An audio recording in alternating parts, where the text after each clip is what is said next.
আমরা চাই এইরকম ভাবে ধর্ষকদের বিরুদ্ধে সরকার দ্রুত অ্যাকশন নিক এবং আমাদের এখানে যারা আছি এখানে যদি আমাদের সমাজেই যত ধর্ষক আছে আমাদের সমাজেরই মুখোশ পরিহিত পশু এই নরপশুরা যেন এখান থেকে শিক্ষা নিয়ে যায়, তারা যেন আমাদের যে অগ্নি স্ফুলিঙ্গ তারা যেন দেখে এবং তারা যেন উপলব্ধি করতে পারে যে যদি তারা আমাদের সমাজে কোনো অকারেন্স ঘটায়, আমাদের দেশে যদি কোনো অকারেন্স ঘটায়, আমরা তাদেরকে ছেড়ে কথা বলবো না।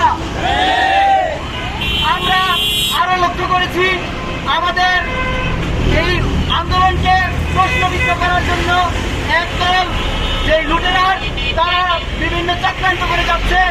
আমরা চাই তাদের এই চক্রান্ত নিঃশেষ করে দিতে, আমাদের দেশের শান্তি শৃঙ্খলা ফিরে আনতে।